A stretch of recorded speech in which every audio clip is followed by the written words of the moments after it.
Fala, canarinhos e canarinhas do canal Hora do Jogo, chegando para falar sobre a atuação da seleção brasileira, sobre a vitória da última quinta-feira, da noite de quinta-feira, contra o Chile em Santiago por 2-1.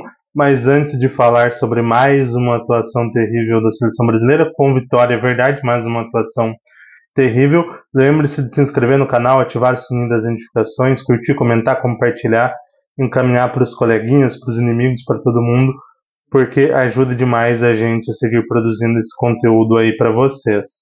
E lembrando também de seguir a gente lá no Instagram, porque tem muito conteúdo por lá também, @programa Hora do Jogo. Mas falando sobre a atuação do Brasil contra o Chile no jogo de quinta-feira, 2-1, atuação novamente bem burocrática, bem fraca do Brasil. O Brasil dominou o jogo praticamente por completo? Sim, é verdade. Teve muito mais posse de bola, teve muito mais volume de jogo, encurralou o Chile no seu campo de defesa, mas criou pouquíssimo. Apesar dos 2 gols, foram pouquíssimas situações claras de gol. Alguns erros defensivos ali bem grotescos, apesar da fragilidade da equipe do Chile, uma das piores equipes chilenas que eu me lembre. Isso que lá no início dos anos 2000 as equipes do Chile eram bem fracas, tinham ali o Zamorano e o Salas no ataque, mas de resto eram ali jogadores fraquíssimos, e lembra muito o Chile daquele início de anos 2000, até pior, porque aquele Chile ainda produzia um pouco mais ofensivamente, apesar de ser bem burocrático, bem fraco defensivamente. Mas o Brasil começou a partida muito mal, com menos de 2 minutos tomou o gol, uma falha ali defensiva do Abner, que tomou uma bola nas costas. O lateral direito do Chile conseguiu cruzar muito livre, Danilo tomou uma bola nas costas. O Danilo está se segurando como titular e como capitão somente pelo poder defensivo que ele tem. Teve uma falha grotesca, a bola nas costas dele deveria ter acompanhado, deveria ter pressionado um pouco mais o Eduardo Vargas na hora de cabecear, para que ele pudesse cabecear ali pelo menos mais pressionado, pudesse levar menos pressão na bola.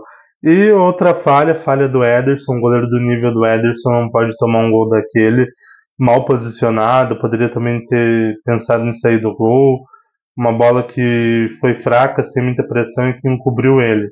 Aí muita gente critica o Alisson, mas uma falha bem grande do Ederson pro nível dele nesse gol, e para mim não resta muita dúvida. Eu sou até bem contrário a todas essas críticas pro Alisson. Acho que ele teve sim um momento ruim nesse ciclo como goleiro da seleção, mas está longe de ser o grande problema. Para mim é de longe o melhor goleiro brasileiro. Para mim é muito melhor do que o Ederson na meta. O Ederson sim tem mais qualidade na saída de jogo, mas o Alisson também sabe fazer isso. Ele precisa fazer isso muitas vezes no Liverpool, já teve as suas falhas, é verdade, mas está longe de ser desprezível nesse sentido.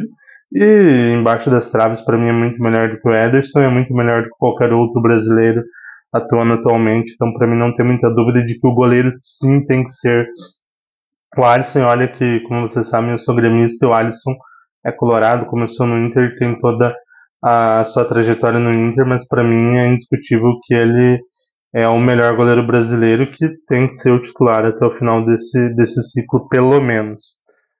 Mas falando sobre o restante do jogo, o Brasil sentiu muito aquele início ruim, muita dificuldade para produzir, para criar. Aos poucos foi encurralando o Chile. Ele, depois dos 15, 20, 30 minutos do primeiro tempo, conseguiu levar o Chile cada vez mais para o seu campo de defesa, mas não conseguia criar chances claras de gol. O Brasil não conseguia produzir bem ofensivamente, até que surgiu ali o gol de empate já na reta final do primeiro tempo. Gol de cabeça do Igor Jesus, uma boa surpresa, um jogador que vem bem no Botafogo. Tá certo que é um tempo curto de avaliação, mas vem muito bem, vem garantindo muitos pontos pro Botafogo, vem atuando muito bem. Um jogador que tem ali o cheiro do gol também, um centroavante ali bastante clássico, mas é um cara que se movimenta muito, que ajuda na marcação, que naquela pressão alta contribui bastante. e acho que encaixou bem. Faltava um centroavante para a seleção brasileira, apesar de ele ter tido poucas chances, né, que teve, cabeceou bem, fez o gol de empate, mostrando mais uma vez a força do Botafogo.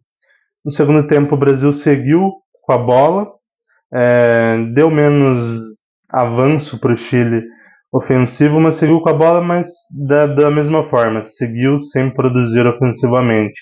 O Dorival já fez duas mudanças logo no intervalo, duas mudanças de certa forma interessantes, que ele colocou o time um pouco mais à frente. Nesse caso, muita gente fala das mudanças 6 por meia dúzia do Dorival, que normalmente é o que ele faz. E sim, concordo com isso, que normalmente é isso que ele faz, mas nesse jogo acho que ele ousou um pouco mais, ele mudou um pouco mais a forma do time jogar, recuou o Paquetá, colocou mais um ponta com a entrada do Rafinha jogando mais pelo meio, colocou o Rodrigo na ponta esquerda, coisa que ele ainda não tinha feito na seleção, o Savinho na ponta direita, um centroavante mais clássico, então acho que ele mudou um pouco o estilo de jogo, não deu certo, é óbvio, não deu certo, porque não tinha muito um padrão ali, mas pelo menos ele mudou as peças. E no segundo tempo ele mudou ainda mais, ele tirou o André, que teve uma atuação terrível, depois a gente teve até a informação de que o André tinha sofrido uma pancada em um dos treinamentos durante a semana e precisou passar por um tratamento para aguentar o jogo, que isso teria prejudicado a atuação dele, então fica a dúvida, será que valeu a pena colocar o André?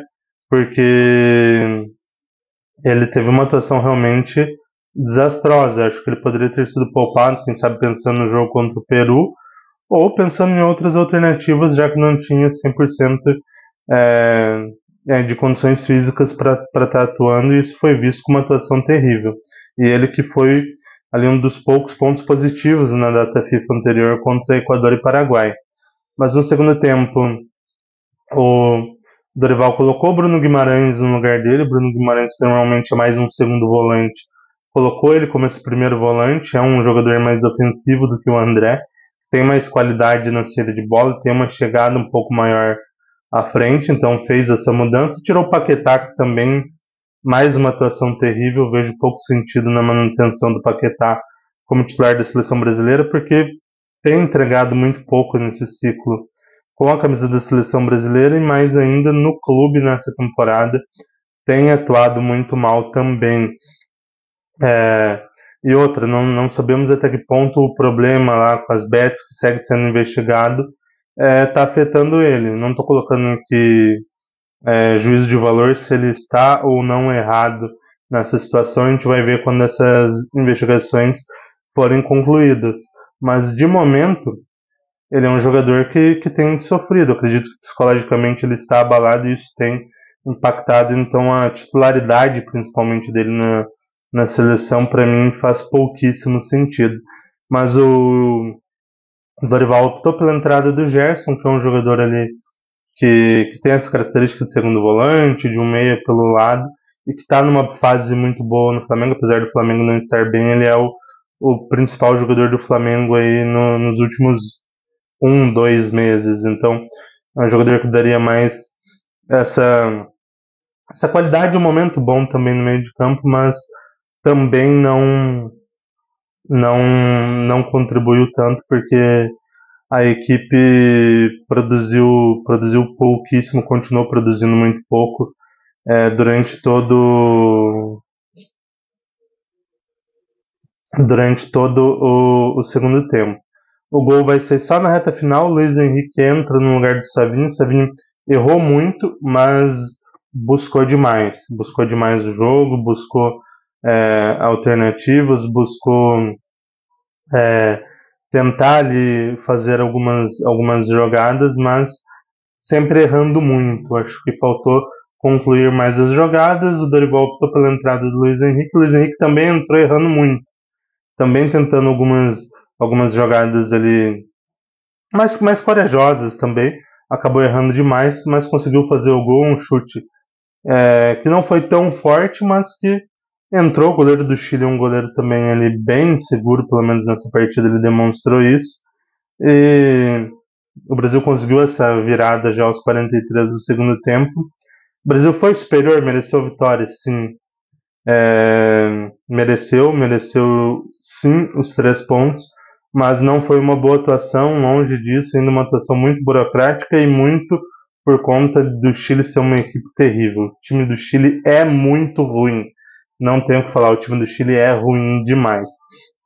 Mas agora falando do impacto na tabela desses resultados, a rodada teve Bolívia 1, Colômbia 0, Venezuela 1, Argentina 1, a Argentina jogou mal pra caramba também, tá certo? Teve um jogo ali com muita chuva, com o campo encharcado, mas empatou e jogou mal.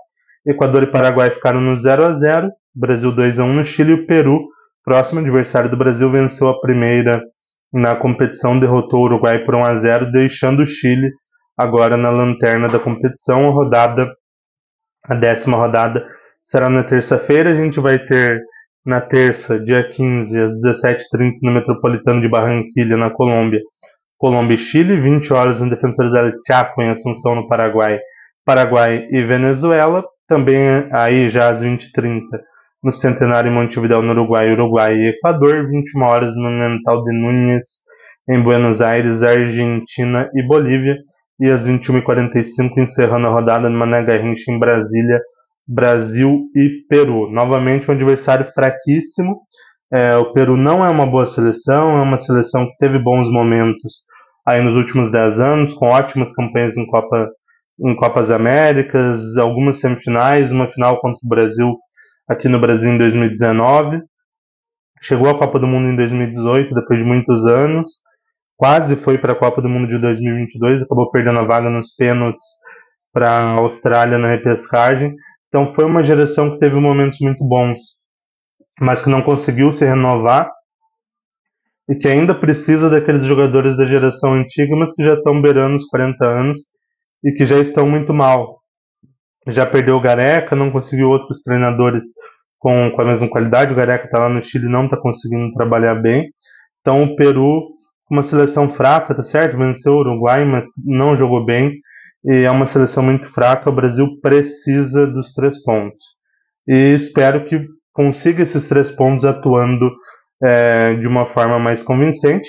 Agora falando sobre classificação: Argentina em primeiro com 19 pontos, Colômbia em segundo com 16, Uruguai em terceiro com 15, o Brasil assumiu a 4ª colocação com 13 pontos.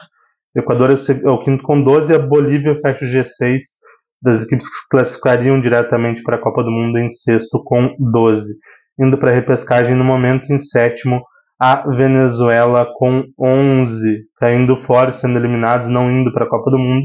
Em oitavo, o Paraguai com 10, em nono, o Peru com 6, e em décimo, o Chile com 4 pontos. Mas é isso, vamos ver o que nos espera no jogo da próxima terça-feira contra o Peru.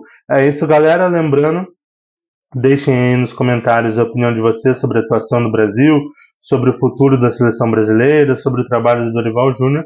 E lembrando de se inscrever no canal, ativar o sininho das notificações, curtir, comentar, compartilhar, mandar para os coleguinhas, lembrar de seguir a gente também lá no Instagram, porque tem conteúdo diariamente lá. Então, já lembrem de fazer todo esse trabalho, porque ajuda demais a gente a seguir produzindo esse conteúdo para vocês. É isso, galera. Até mais!